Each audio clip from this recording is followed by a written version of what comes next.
Welcome to Real Talk, Real Estate Discussions with Andrew Kirsh. In each episode, Andrew interviews industry leaders.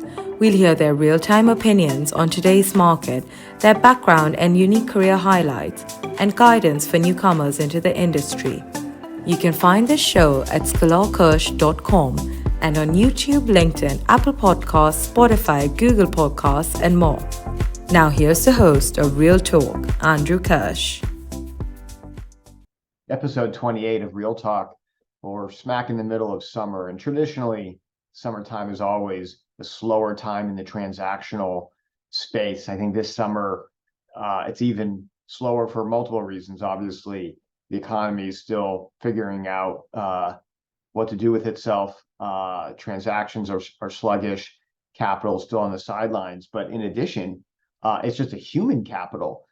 People aren't gone for now, just 1 week or 2 weeks. People are gone for a month or 6 weeks. A lot of my peers now have kids that are of sleepaway camp age, and they are sending their kids to 7-week sleepaway camps, and they use that as an excuse, almost like a second honeymoon, to travel Europe or wherever for several weeks. And this ends up being causing a slowness in the transactional market. I know it sounds sort of, I don't know, funny that people's vacations can slow down the cadence of deals, but it certainly has.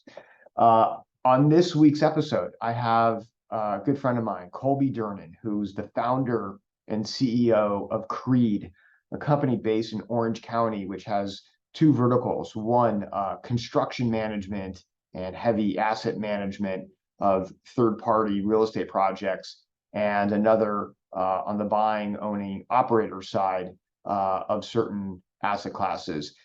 Colby has a very interesting perspective where he sits, being both a service provider and an owner-operator. We get into a myriad of issues across all asset classes, and Colby, definitely one of the most interesting people in the world, based on his love affair of extreme sports and extreme, how should I say, business development, networking opportunities. Not your typical golf, tennis, going to a ball game. You'll hear from Colby. I hope you enjoy. Hello, welcome to another edition of Real Talk. I'm here with my good friend Colby Durnin, CEO of CREDE. Colby, what's going on? Hey, Andrew, great to see you today. Likewise. And so, look, let's start with this background, this amazing golf course and development. And hopefully people are watching and not just listening. They won't be able to see, but at least they'll be able to hear. What is that golf course behind you? That is a new project of ours called Punta Brava, which is located in northern Baja. We're working for the Salinas family and a gentleman by the name of Brian Tucker, who's been working on this for about 16 years. And it is a Tom Doak golf course, along with 77 4,000-foot casitas and about 36 homes. And then in the future, a private airport where you can clear customs. So we're destined to build one of the top 5 golf courses in the world, opening August of 2024 for 300 members. Wow, that's amazing. Well, I feel like I was just at one of the top golf courses in the world this past week at LA Country Club, and it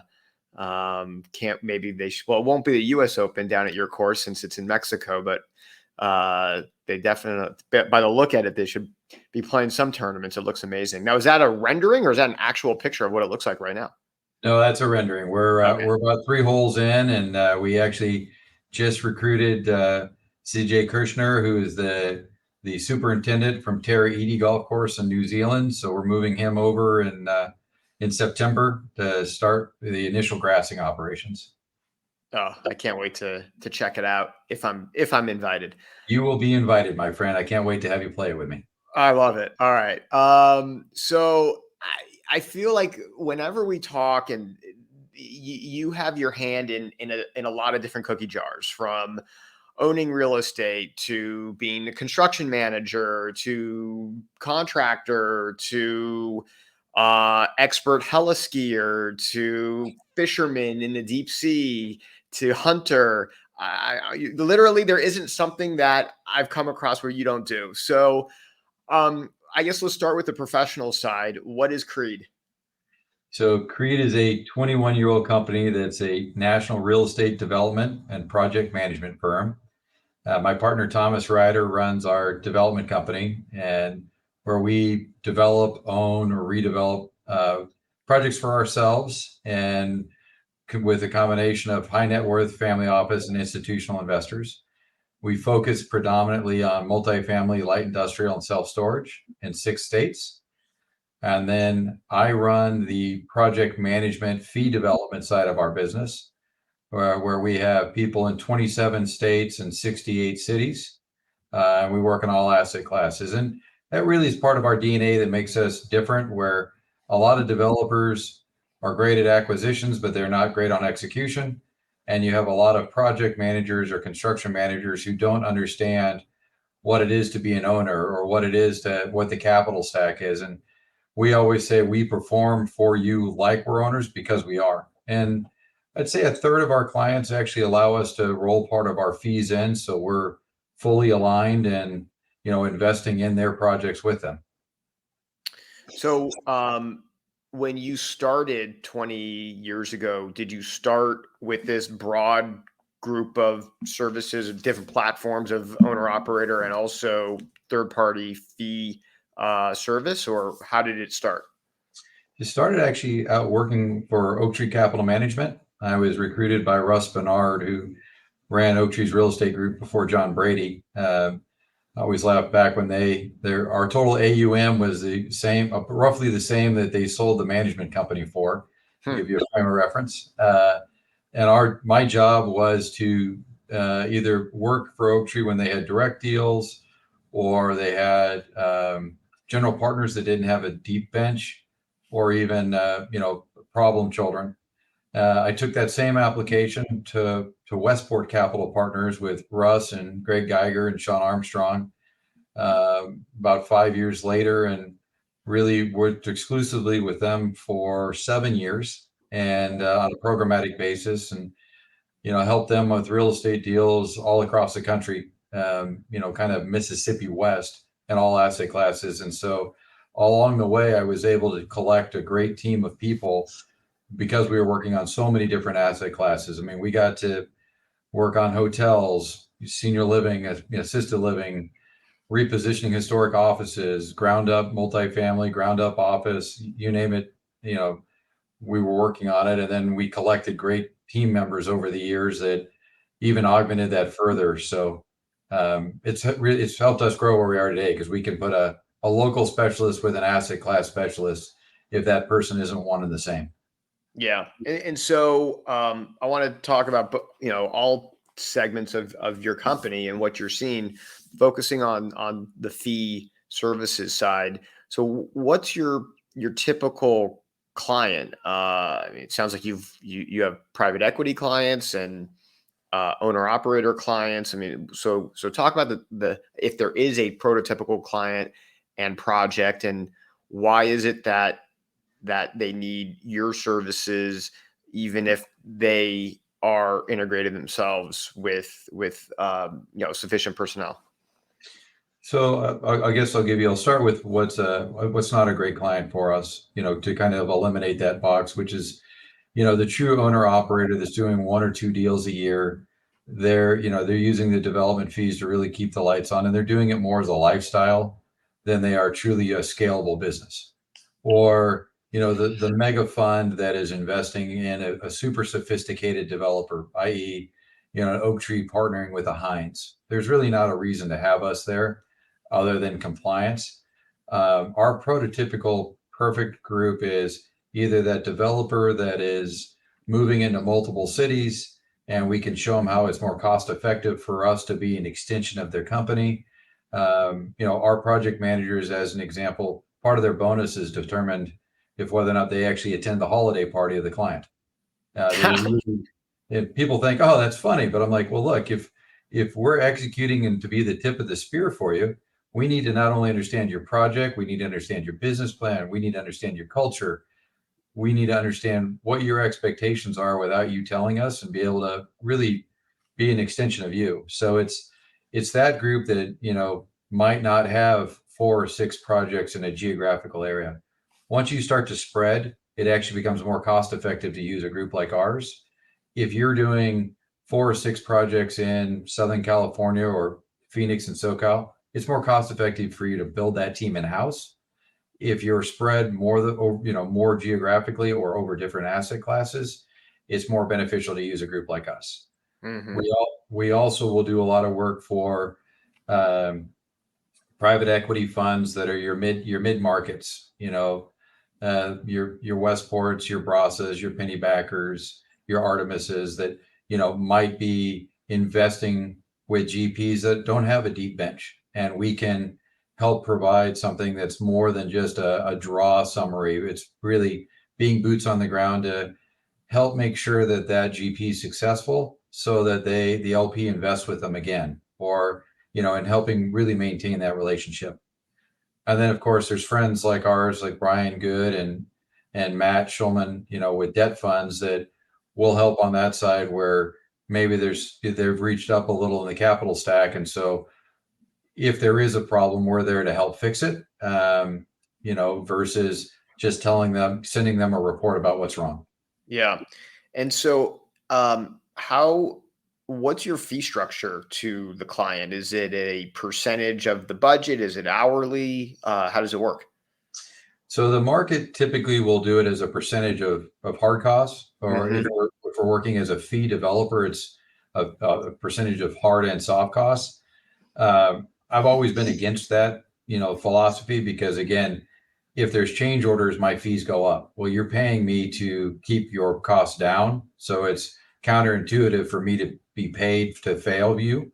So we generally will look at it, we benchmark it against the market rate fees, and we bucket that under what we call a project management light, medium, full speed, or full development. And there's industry, depending on the size of the job, those can range from 50 basis points all the way up to 6%. We look at that and say, okay, what's the job? Who are we staffing it with?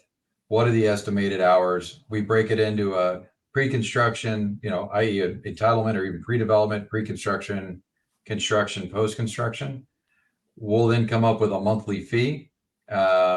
Once we actually get to a schedule and a GMP, we'll fix it.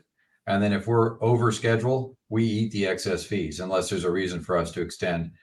And for us, we believe, again, no different than you being paid as an attorney, people are paying for that professional service. So we think people should have an expectation of what they're getting and receiving. And, we should have something at risk other than just reputation for performing our services.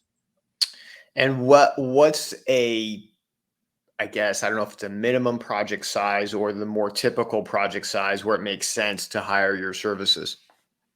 So I would say, we'll do small. Like, as an example, we're working on 180 self-storage centers across the U.S. for a REIT, and the average work ticket is, $50 to $75,000 per storage center. And for that, we'll actually put 2 people on it, and we took care of the whole thing. So it's, there's repetition. If it's a single job, it's about $1 million worth of work. If it's under that, if it's paint and carpet and stuff like that, honestly, you're better off having a property manager do it, or frankly, having your deal person or the asset management person really look after it and take care of it. Because those super small jobs, you actually want to have the relationship between the landlord and the tenant, and not have third parties involved as much. It's sophisticated office build outs, $500,000, $1 million or up, or, we do, I'd say our smallest, multifamily deal was 15 units. And that was a renovation conversion from affordable housing and rent control up in North Hollywood for a friend of ours, of yours and mine, that, we fixed for them and got, converted to market rate. All the way up to like Punta Brava is a close to $1 billion project overall. Yeah. Now you said you're in what, 68 cities? I mean, Yeah, how 27 states. 27 states. So how have you been able to scale to that size? And are these employees of CREDE, or you have like contractor relationships? I mean, how do you get to all of these places and know that these professionals are of the quality and standard and background and pedigree that you would expect? So I'll give you a little longer version of the story. When I started, and really when I actually hit the reset button, started working with Westport, it was just me. It was me in a hotel room working for a private equity fund, and overseeing it. And I realized, if I broke my hip, if something happened to me, if I got sick, there really wasn't an opportunity there for me to work. And I hearkened back to the days of when I started in the business working for Urban Partners and Paul Keller and Keller CMS. Back then, we paid. By the way, not to interject, you'd be breaking your hip because of doing one of your 10 like crazy activities. Like, you don't just like hang out and like do pickleball. We can talk about that later. But I'm actually afraid of pickleball because everybody I know who plays it like tears their ACL or tears an Achilles or something. Oh yeah, but jumping off the 30,000 feet, no, maybe not 30, but 13,000 feet, and do crazy stunts on skis is easy and not dangerous at all. But continue with the history of your expansion. Well, since we're digressing, just for the audience, I'd like everyone to know that Mr. Kirsh was right behind me on that shoot, so I was not skiing by myself. So back in the day when I started, the market was to pay 50% to independent contractors of whatever the billing rate was. And I sat and broke it down years ago to say, even if I was a one-person operator, what am I really getting? By the time I take out the trash, pay send my bills out, do my accounting, and it worked out to be about 68% net effective. Not probably overly different than a legal practice. Sure. And so I started off and started buying companies and buying, small platforms. And I realized that when I did that, a lot of the operators lost that entrepreneurial flair, the fire in the belly to again, go back to our, part of our advantage is we serve owners best because we are owners. I always say CREDE plays offense. We're customer and client obsessed, and we're family. And when we started buying those groups, I lost some of that. So I went through all my Rolodexes, and which was still a thing back then, started flipping through my, opened my my binder full of my cards and found all the architects, engineers, contractors that I worked through with my career and started calling them and came up with a list of the top couple hundred operators in the country that were 1 or 2 person operators that were in their 50s and that could use support, had enough gray hair that they'd had the experience, but they might not want to do punch list anymore. They might not want to do that. So we started bringing them in as our independent contractors, and they're about half of our workforce. And we team them up with our home office, or we team them up with APMs, assistant project managers, that have great technology, have all the back of house accounting and billing, we have the whole technology platform. And we were able to utilize these gentlemen and ladies where we could leverage what we knew. And we actually were able to create a program called CSPs. It's CREDE Strategic Partners. So these people actually have a contract that they sign, and those that are with us for a longer term become part owners of CREDE, where they're actually more contractually obligated to us than our own employees. And, it's a two-way street. We interface every single week. We talk about the market. We talk about void analysis of what's going well and not well with every project. And, during COVID, when Arizona was going crazy and you couldn't get insulation, I was having CSPs from Atlanta and Nashville shipping insulation to us to get roofing projects done. It's stuff that you'd never get if you were just a small regional player. And you also, when I look at my competition who's truly national, they're too broad to have that interpersonal relationship with their team members because they they don't have the family culture. Yeah. And so is it, having no different than, the law firm industry and that we've got people across the country, and especially with COVID, we really expanded, partly because the the labor market was so tight, and secondly, if I wasn't going to see and interact in an office when we were on lockdown, someone that lives 2 minutes away from me, then they could live anywhere around the country. But confirming that someone that we have in Michigan and Florida and New Jersey, and we're all over the place, has the same skill set and standards and expertise, is hard to ascertain in an interview. It really takes several jobs to confirm that.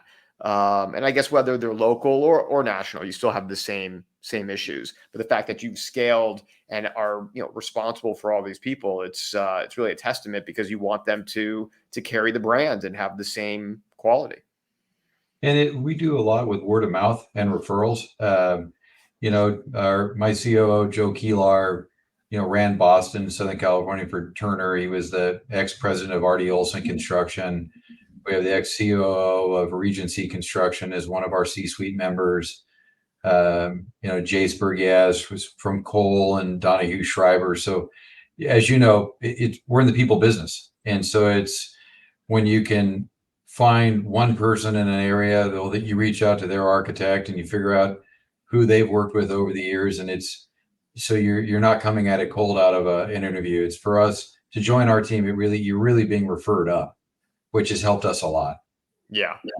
All right, let's talk about the market in general. Sure. I mean, you guys have an interesting position in that you're owner operators and fee construction management services. So, what's your take on today's market?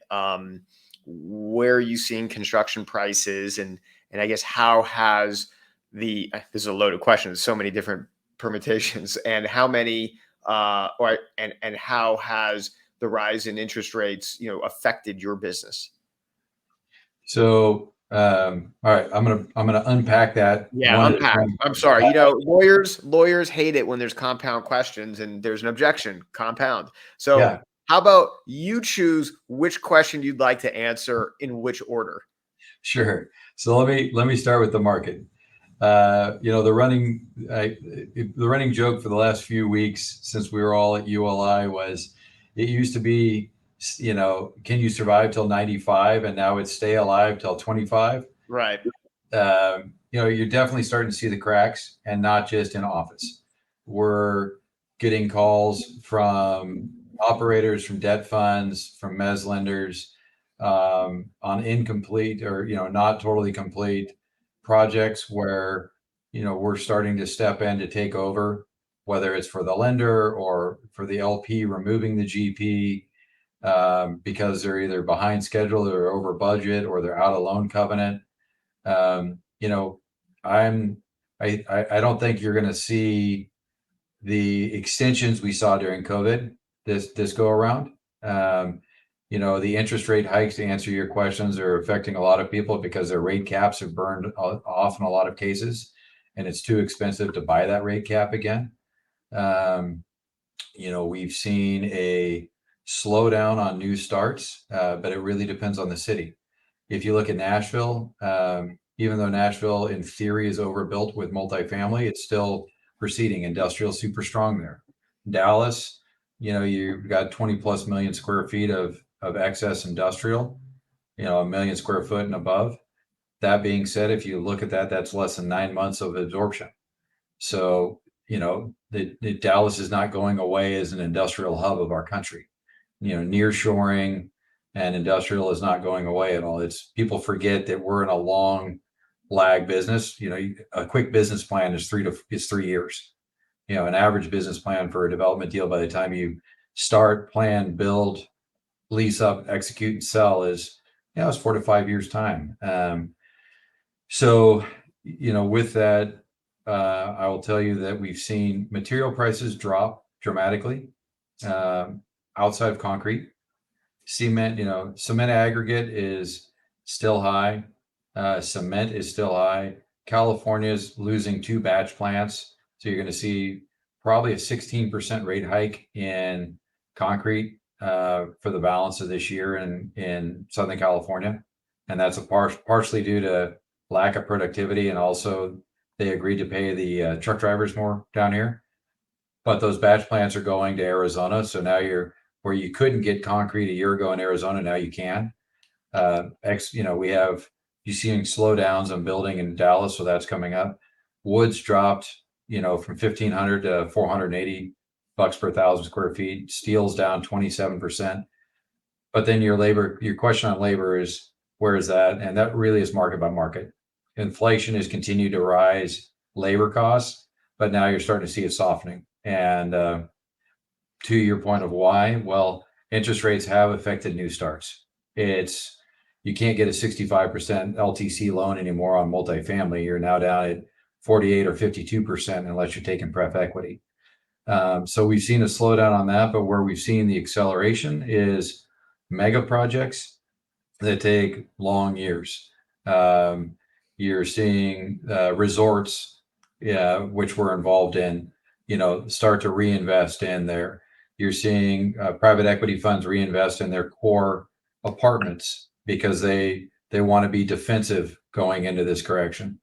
And not, hey, here's 2 or 3, but 10,000 apartments at a time. And then you're starting to see a roll up of hotels where the operators, during COVID, they used their funds in their FF&E reserve to pay for their interest reserve. And now they're out of compliance on their PIPs. So you're seeing an opportunity for a lot of people to come in and bring in rescue capital for those PIPs that were deferred. So it's shifting everywhere. Yeah. Your vantage point, you are seeing all of these trends across the country, different asset classes. And so how does having the fee business, especially in these times, help the ownership side of your business? Well, a couple of ways. Our company has always been designed. We felt that we're a fiduciary, whether we're taking a dollar as a service provider or you're investing with us. But it's always been a machine for us to cover overhead, so we don't have to do bad deals or don't have to do deals to cover payroll. It allows us to see deals that we might want to buy, and then again, it's a two-way street. So a lot of our customers are also our investors, and investors are also our customers. So we don't act as brokers. For us, it's a network and relationship business. Plan to be around it for another 20, 30 years, I hope. And so it's, in tough, people always forget in great times that, what the friendships mean. And now it's where it really becomes important, and relationships and network and are going to become everything in the next few, I can't even say if it's a year or a couple of years. All I know is it's going to be faster than it was last time. Yeah. And so on the ownership side, what are you guys, I guess if you can give just a high level overview of the portfolio, Sure. and what are you looking towards over the next 12 months, in terms of adding on to that portfolio? So our core business on the development side is light industrial, multifamily, and self-storage. In California, Arizona, Utah, Texas, Florida, and a little bit up in Carolinas and Georgia. But we just went into escrow on our first piece of land in 18 months near outside of Austin, because there was actually a reset in land basis. You're starting to see that in San Diego and IE as well. We're putting a bid in on a broken multifamily deal that's been stalled out. So we're sticking to our knitting for that asset class types, but we're starting to see, hey, with the construction expertise, I can buy something that's 50% complete installed or 80% complete installed, or we're looking at it where is it long enough to be able to take advantage of that land discount, knowing that the liquidity will come back into the banks in 18 months, and that's when we'll get our construction financing. So we're looking at other plays where we can entitle through the downturn, and assuming the liquidity will be there, or buying it cash and being able to sit on it. And how do you capitalize these deals? Are you syndicating through private capital? Are you doing joint ventures with family offices or institutions who provide 90-95% of the equity? What's your capital looking like? Really depends on the deal. So, when we're in secondary markets, the majority of those are family offices and super high net worth individuals that have invested with us, or, that we'll search out.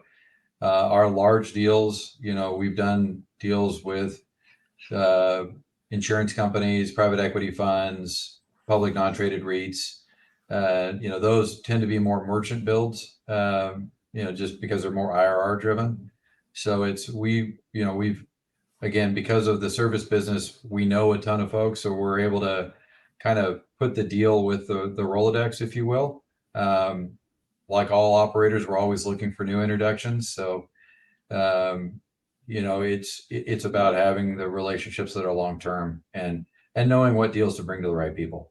I'm not bring a $10 million deal to a Walton Street or a Liberty Mutual as an example. And have you found that the more institutional investors, they all say that they want to see deals, show me deals, but are they transacting?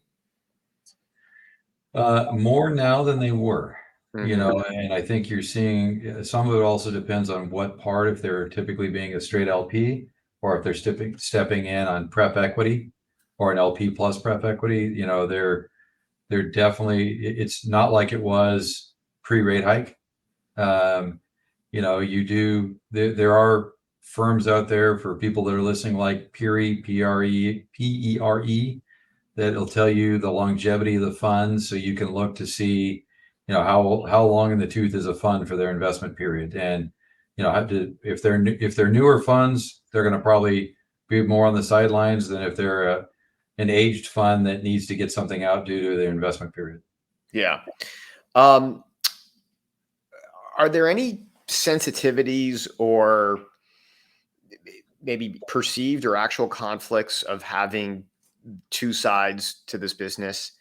Where a client of yours on the service side is skeptical of hiring you because you could be a competitor of theirs on some other transaction, or that you'll gain the secret sauce, even though there's no secret sauce in real estate. It's not like in the technology world, but does that arise?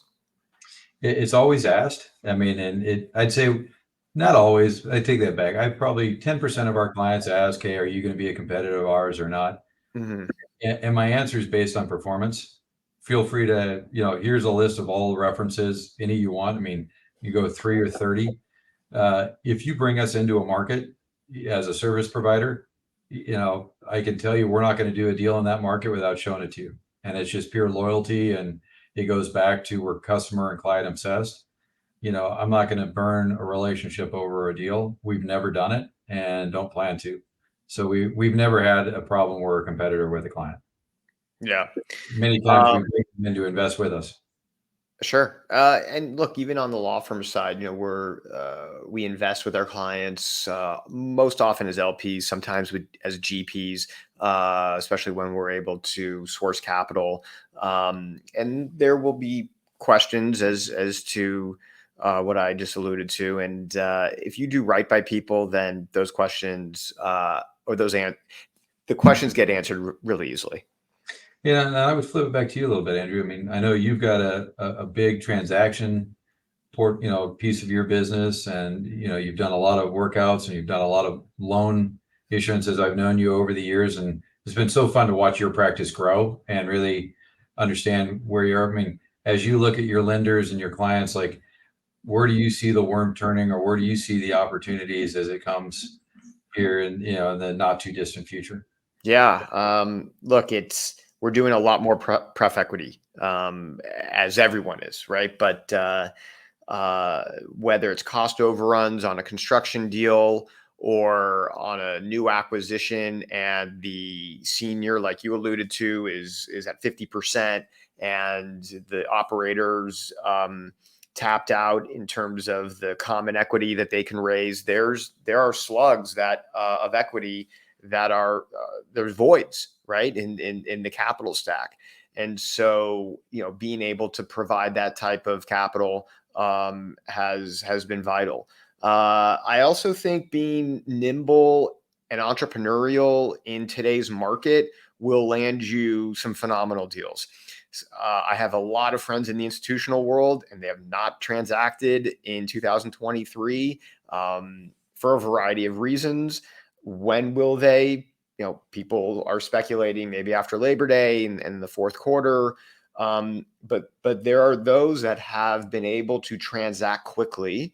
There's more and more sellers every day, because every day we get closer to a rate cap that needs to be purchased, a maturity that's about to come due.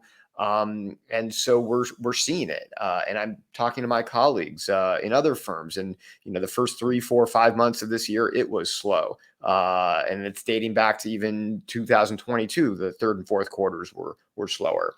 We're seeing a pickup in activity. We're seeing those opportunities happen, but it needs to be those, I don't want to say exclusively private capital, but they definitely have the advantage, because what institution investment committee is going to approve an office deal today? It's very challenging. So, and we've done office deals, but it's private capital who's behind it. Well, I think, it's funny. People think of us as a developer or project manager. People think of you as legal counsel, but if you go through your list of clients and how often you interact with lenders or equity providers, it's like you're almost that lead into them for people that are looking for deals or needing to fix a deal without having to pay a broker. I mean, it's like, I laugh with Thomas about it. I'm like, hey, if I want to know anybody in LA, I call Kirsch. And and people forget of how valuable legal counsel can be for things that aren't just legal counsel. Oh, totally. And look, obviously we need to be experts and proficient with our legal documentation, but there's so much more. And we're in an intersection of deal flow and seeing who's in, who's out, who's trustworthy, who's not, and so I like personally to be a resource for that beyond just lawyering. So thanks for recognizing that. Colby, it is that time for the world famous Real Talk lightning round. Are you prepared for this? Since it's my first time, be gentle, please. Yeah, okay. Very easy, since I don't have any of the questions. They just pop into my head. And I think I alluded to, to your fascination with extreme sports. So where did it come from? But quick answers here. Where did it come from? The heliskiing and all these other daredevil type of activities. And if you broke could my neck when I was 14 and decided I was never going to be afraid of anything again. And so it was from that point forward, I just decided to live life to the fullest. What is the one of, because you can't say the best, one of the best, I don't know, extreme sport experiences that you've had? I got to say, swimming with schools of striped marlin off of the coast of Mexico, off Mag Bay, and then watching a whale come through and eat the bait that was right behind us. So while we were right after we've been in the water with all of it, but just truly being part of ecosystems is pretty primal and epic. Oh my! How close were you to a whale?